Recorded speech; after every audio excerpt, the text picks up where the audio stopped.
Getting into a car accident is stressful, especially if you don't have a dash cam or recording of the crash to help your case. Any witnesses who saw the crash could have a big impact on the way your claims are handled. We're joined right now by attorneys Jeffrey Ward and Brandon Dawson to learn why witnesses matter so much in accident cases. Good morning to you guys. Good morning. Good morning. Of course.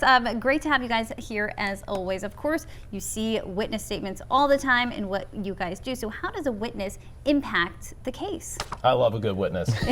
If we have witnesses to a wreck or a fall, it just doesn't make the case necessarily easier, but it's just another arrow in our quiver to prove what happened, because they're unbiased. They're a third party. They don't have any skin in the game. They don't care who's right or wrong. They're just going to tell you what they saw, and there's no reason for them to lie. If it's you, there's always going to be questions about what you remember. Are you fibbing a little bit? Are you not telling the whole truth? But if you're a witness to it, then you're just remembering what you saw and telling somebody about it. So a good witness is vital to a case. Love it when we have them. It doesn't kill the case if we don't, but it really helps us prove what we're trying to prove. And any piece of evidence that's good for us, we want to maximize. So what should you do at the scene if you know that there are people there that actually saw what happened? Yeah, you certainly want to make sure you get their information.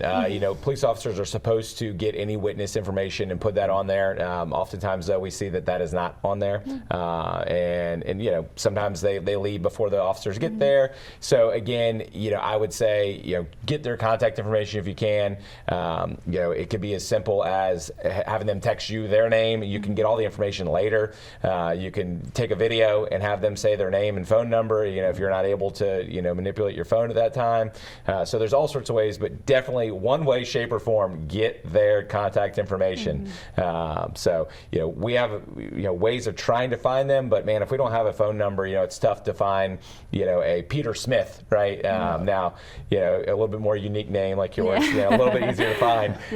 But sometimes people forget those, so you definitely want to get that name written down if you can. Yeah, to those witnesses that leave the scene before talking to anyone, what we like to do a lot of times, and it's helped tremendously in cases, is FOIA the 911 calls, because a lot of witnesses might be driving by, have witnessed the whole thing, but they don't pull over, so they pick up the phone and call 911. Hey, I just saw this wreck happen, and it's really helped, especially in hit and run cases. So we have no leads, we don't know what happened, both sides are pointing the finger at each other. We FOIA that 911 call, now we suddenly have a witness if it's not someone involved who called the wreck in, and that's helped us prove our client was correct and our client was telling the truth while the other side was lying.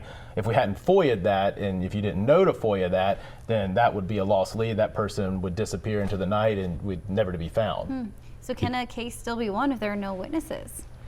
It can, yeah, for sure. If it's a hit and run, though, and there's no paint transfer, if you're just ran off the road by someone, statutorily, you can't proceed on a claim. You have to have an unbiased third party who witnessed it, who can testify to it. So those types of cases, unfortunately, without a witness, are dead in the water. We can't go any further with those. That's why we try very hard to get witness statements at the scene, or those FOIAs, things like that.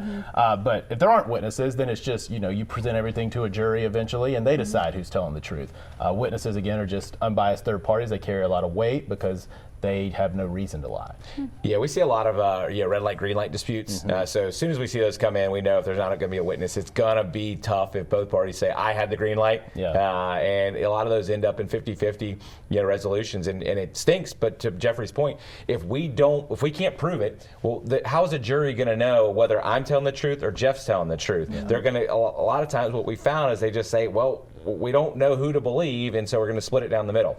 I mean, sometimes you can find out more information and maybe make one party a little bit more credible than the other. But for the most part, it's really difficult to ascertain who was at fault without that third party witness. So again, it is vital in those sort of cases, especially in a stop sign, red light, yields, those sort of situations. Now, if you get rear-ended from behind, pretty simple, right? So again, there's these unique situations that we see it a lot of times. We're like, please, hopefully there's a witness on there. When we see that collision report, the first thing we're looking for is, was there somebody that stuck around and gave some information? And we want to track them down as soon as possible too.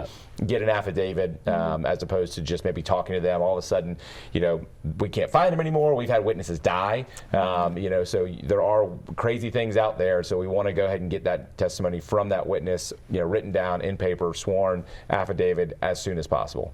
Really helpful information, you guys. Thank you so much for that. And don't forget, you can contact the Thumbs Up guys with that website and that phone number right there on your screen, or you can just follow them on social media. Thank you guys so much. Thanks for having us.